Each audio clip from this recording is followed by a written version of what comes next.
di sini saya bersama teman-teman akan mereview Museum Empu Tantular yang ada di Sidoarjo, Jawa Timur untuk memenuhi tugas EAS semester Gasal 2024-2025. Ikuti terus ya perjalananku dan teman-temanku untuk mereview Museum Empu Tantular. Halo semuanya, jadi hari ini jadwalku bikin video public speaking di Empu Tantular.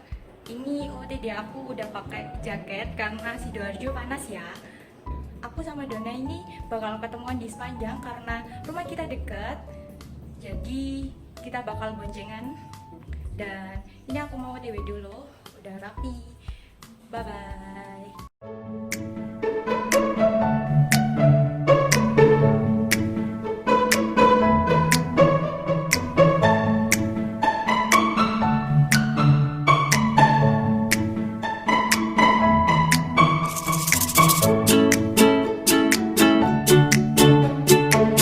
Halo, aku udah sampai di Museum Empu Tantular. Hai guys, jadi kita mau beli tiket di Museum Empu Tantular. Ya, kita akan ke loket ya. Betul, kita lihat harganya berapa tiket masuknya. Yuk berangkat. Bye-bye. Let's go.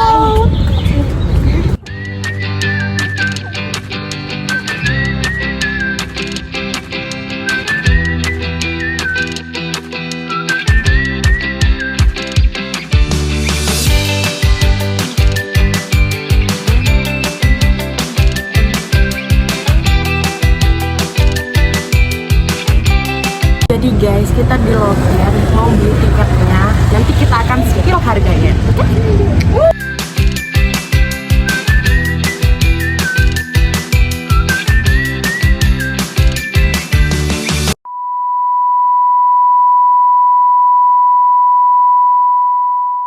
Halo semuanya, aku Dona Feby, NIM 11522000071. Hai, namaku Zaskia Bella dengan nomor induk mahasiswa 11522000051.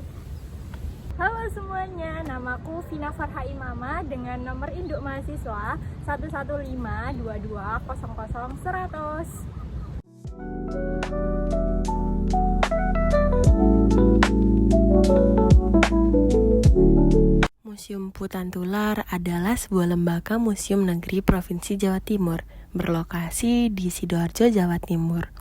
Awal museum ini bernama Stedelijk Historisch Museum Surabaya, didirikan oleh Godfried von Weber pada tahun 1933 dan diresmikan pada tanggal 25 Juli 1937.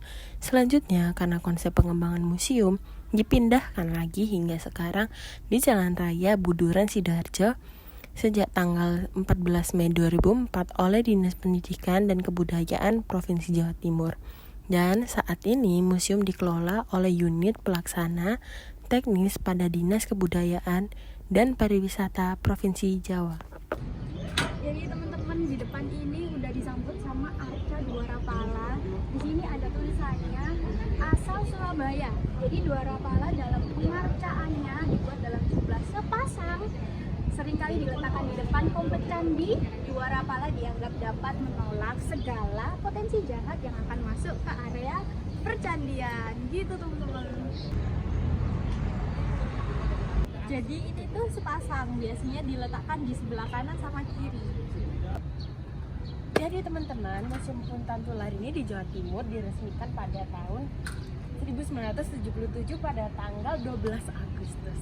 Ini adalah batu pertandatanganan Gubernur Kepala Daerah TK1 Jawa Timur. Ini namanya kala yang ditemukan di Tulungagung. Jadi biasanya dibuat di hiasan di ambang pintu yang dipercaya untuk mengusir pengaruh jahat. Jadi kita udah di depan pintu masuknya di Museum Empu Tantular. Nah, tadi kan kita udah lihat-lihat arca peninggalan yang ada di depan di bagian luar. Sekarang kita mau masuk. Kita mau lihat peninggalan yang ada di ruangan dalam. Let's go. Nah, yang satu ini adalah Dena Pameran Museum Empu Tantular yang memiliki 2 lantai dan beberapa gedung yang ada di Museum Empu Tantular.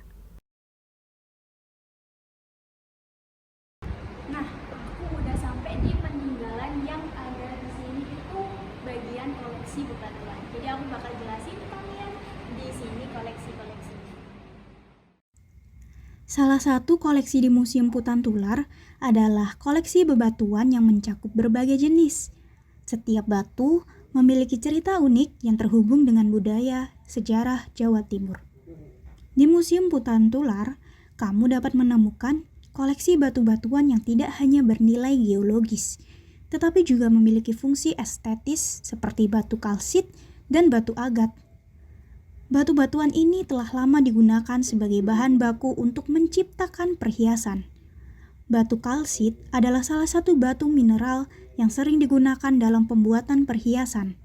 Sementara itu, batu agat atau yang dikenal sebagai batu akik juga menjadi salah satu favorit dalam seni perhiasan tradisional. Koleksi batuan di Museum Putantular adalah perpaduan antara sejarah, budaya, dan ilmu pengetahuan. Melalui koleksi ini, kita diajak untuk melihat bagaimana batu-batu sederhana ini menjadi bagian penting dari perjalanan panjang peradaban manusia, khususnya di Jawa Timur. Jadi, saya akan menjelaskan tentang fosil yang berada di Museum Putantular. Fosil adalah sisa-sisa makhluk hidup yang telah membatu. Keberadaannya menunjukkan kehidupan di masa lalu saat lapisan batuan terbentuk. Ada beberapa jenis fosil. Yang pertama, fosil pembatuan. Yang kedua, fosil cetakan. Yang ketiga, fosil mumi. Dan yang terakhir, fosil karbonisasi. Di Museum Putantular, fosil yang dipamerkan terdapat berbagai macam. Yang pertama yaitu fosil kepala kerbau yang berasal dari Sungai Porong, Sidoarjo dengan usia sekitar 800.000 tahun. Yang kedua yaitu tulang paha beruang dari Bojonegoro dan fosil kerang serta siput dari Sidoarjo dengan usia sekitar 750.000 tahun. Yang ketiga yaitu fosil tengkorak buaya dari Sungai Porong dan fosil penyu dari Pacitan berusia sekitar 800.000 tahun. Koleksi lainnya termasuk fosil gading dan geraham gajah dari Bojonegoro dengan usia hingga 1 juta tahun. Untuk yang terakhir terdapat fosil kayu jati. Fosil kayu jati merupakan contoh fosil pembatuan di mana bahan organik kayu digantikan mineral seperti kuarsa, namun struktur kayunya tetap terjaga. Proses ini terjadi di bawah tanah melalui sedimen kaya mineral. Setiap fosil ini adalah bukti nyata perjalanan sejarah kehidupan di bumi. Hai, balik lagi sama aku, Bella. Di sini aku akan jelasin tentang peninggalan prasejarah zaman dahulu, kakek dan nenek moyang kita menggunakan senjata. Di sini ada kapak genggam asal Pacitan, kapak persegi asal Bondowoso, mata panah asal Pacitan, kapak corong asal Malang, dan kapak J asal Papua. Alat-alat ini berfungsi untuk membantu perabotan alat masak pada zaman dahulu, dan selain itu mereka menggunakan untuk berburu. Dan di etalase sebelah ada manik-manik asal Bondowoso berfungsi sebagai bekal kubur, dan ada gelang binggal perunggu asal Banyuwangi hasil teknologi masa perundungan. Ada candrasa asal Tuban hasil teknologi masa perundungan berfungsi sebagai alat sarana upacara, dan yang terakhir ada patung gajah asal Tuban hasil teknologi masa perundungan ditemukan di dalam nekara dan berfungsi sebagai wadah air. Di sini kami memasuki zona klasik Hindu dan Buddha. Masa ini dimulai sejak hubungan perdagangan antara Nusantara dengan India yang diperkirakan berlangsung sejak awal Masehi atau bahkan sebelumnya. Kebudayaan yang masuk ke wilayah Indonesia saat itu ditandai dengan tumbuh dan berkembangnya agama Hindu dan Buddha. Persebaran agama ini meliputi wilayah Sumatera, Jawa, Bali, Kalimantan, dan Sulawesi. Beberapa tinggalan masa klasik ini bisa didapati seperti peralatan upacara agama Hindu, arca Hindu Buddha, dan prasasti-prasasti. Kelanjutan dari masa klasik adalah berkembangnya agama Islam di Nusantara yang ditandai dengan tinggalan dan hasil karya seperti kitab-kitab keislaman atau beberapa relik yang bernuansa Islam. Salah satu kebutuhan religi manusia adalah mengadakan hubungan dengan dewa. Di sini ada Trisula, yaitu tombak bermata 3 yang merupakan atribut dewa Siwa. Ada Cakra, merupakan atribut dewa Wisnu. Ada Vajra, merupakan atribut dewa Brahma. Dan ada Nandi, lembu jantan, adalah kendaraan dewa Siwa. Selanjutnya ada Nekara, asal Lamongan, dihiasi dengan berbagai motif yang memiliki makna simbolis tertentu, berfungsi untuk sarana upacara memanggil hujan dan sarana penguburan sekunder pada masa prasejarah. Di sini ada Moko, asal Nusa Tenggara Timur, berfungsi sebagai sarana upacara minta hujan dan juga bisa berfungsi sebagai mas kawin. Dan selanjutnya ada Surya Satamba, asal NTT juga teman-teman, berfungsi sebagai pengusir pengaruh roh jahat. Di sini ada benda-benda terakota peninggalan Majapahit yang sangat unik, berasal dari tanah liat bakar. Beberapa barangnya antara lain kendi amerta, berbagai bentuk kendi yang berasal dari tahun Masehi 14, dan fragmen boneka kepala manusia dan wadah.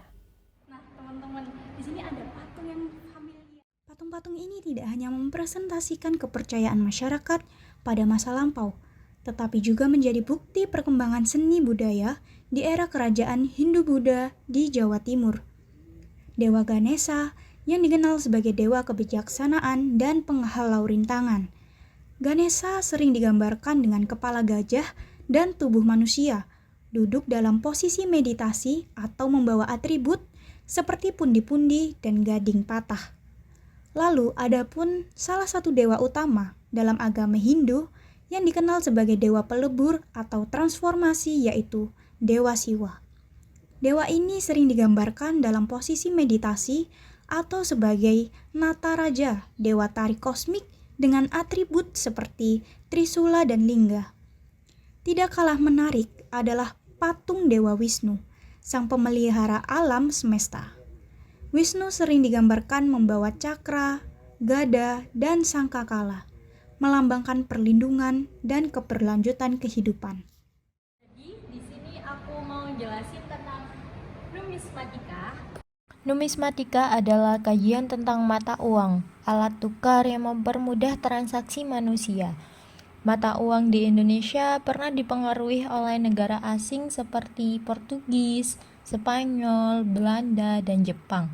Kini, sebagai alat tukar resmi, pembuatan dan peredarannya diatur dalam undang-undang.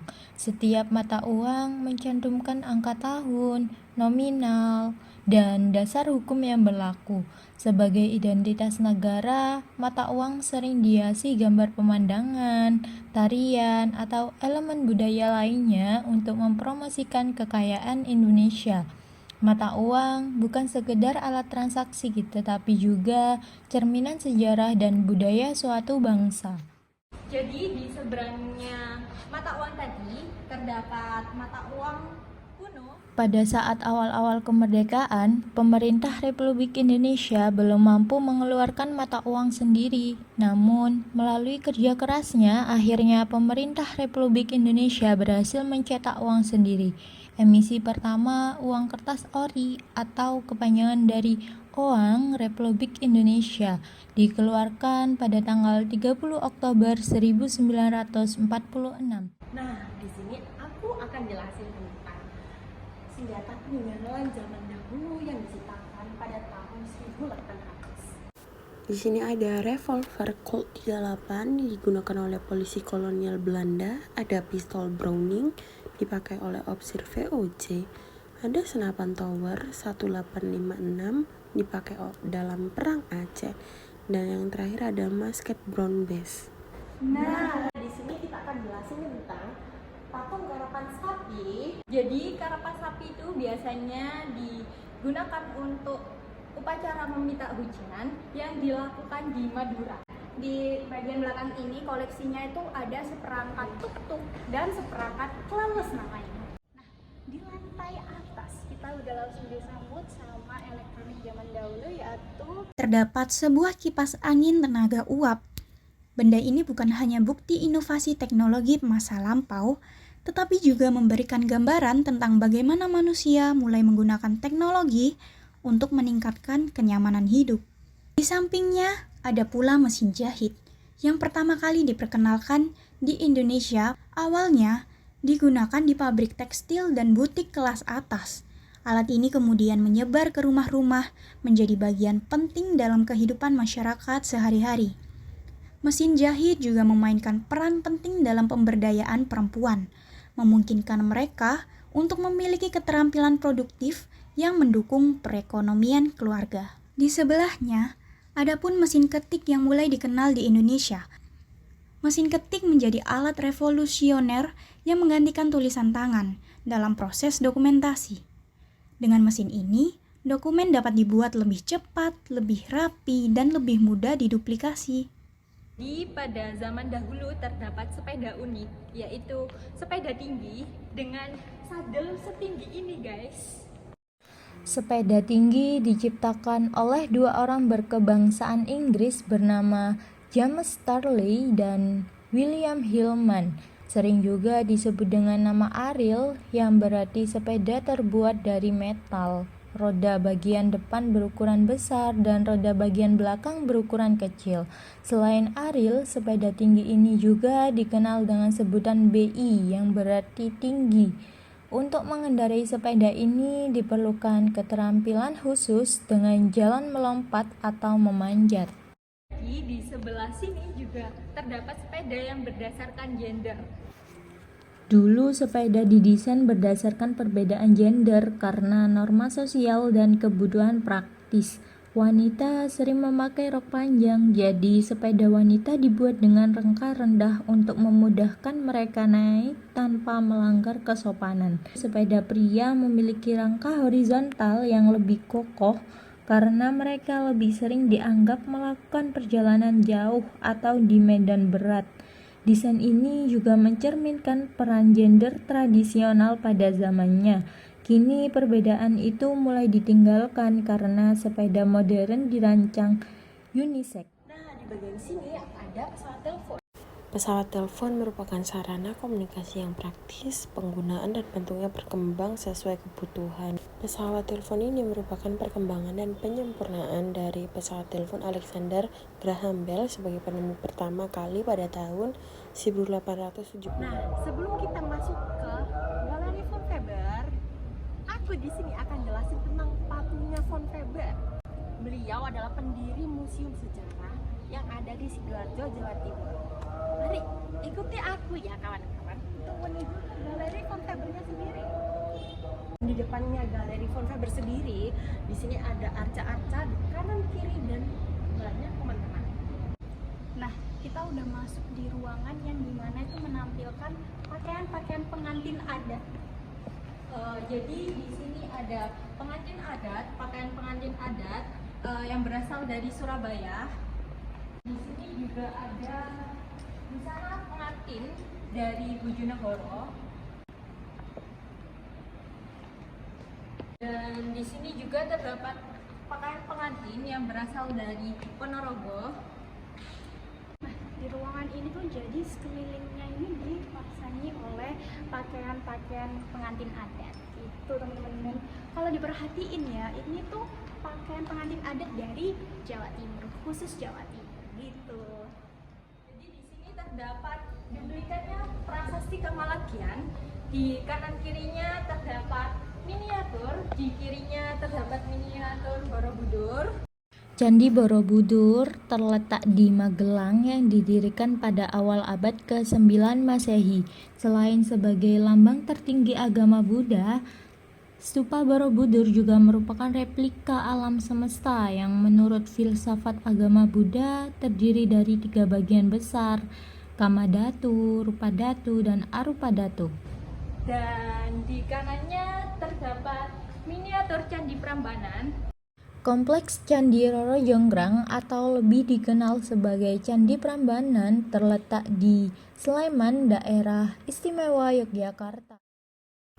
Oh ya teman-teman, di lantai 2 Galeri Von Faber terdapat arena bermain atau arena uji coba yang berupa digital. Di sini kita bisa menguji coba apa aja teknologi yang ada di sana.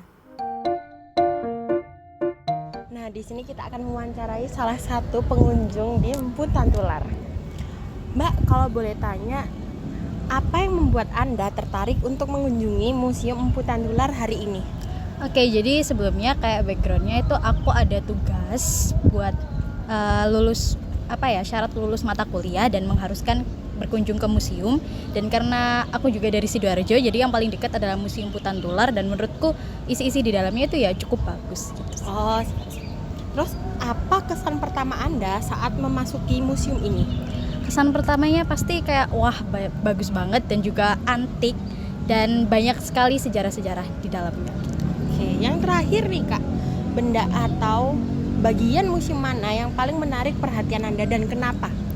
Oke, jadi yang menurutku paling menarik itu ada di dalam sana. Jadi di situ tuh ada kayak nampilin batik dan juga alat-alat atau senjata-senjata tradisional yang menurutku bagus banget dan aku tertarik di situ.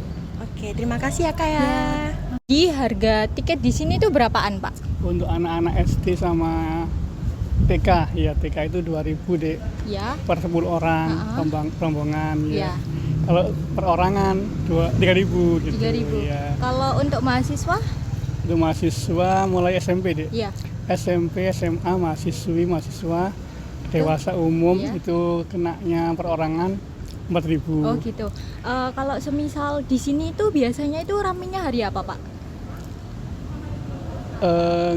Setiap hari tiba-tiba kunjungan datang Oh gitu. Terus habis itu biasanya itu banyakan SD apa SMP atau mahasiswa? Untuk kemarin tuh tiba-tiba ada 6 rombongan dek.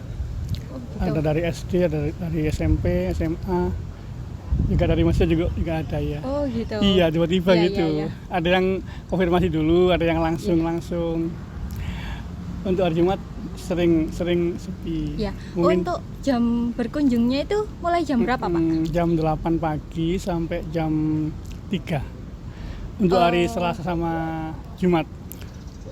Yang hari Sabtu Minggu itu sampai jam 2 aja. Oh gitu. Pesan yang disampaikan kepada pengunjung, Pak, barangkali ada pesannya? Ya selamat mengunjungi museum. Ya. Selamat belajar sambil bereksplor ya di sini ya. itu ya. Ya, oke. Seperti itulah deh. Oke, makasih ya Pak atas Iya. waktunya. Hai teman-teman, balik lagi sama kita. Kita udah mengelilingi seluruh Museum Empu Tantular dan di sini sudah waktunya untuk kita balik ke rumah masing-masing. Betul. Kita udah capek banget nih habis Sekarang keliling seharian. Udah jam 1. Iya. Dan waktunya habis ini mau tutup. Terima kasih sudah nonton. Bye bye.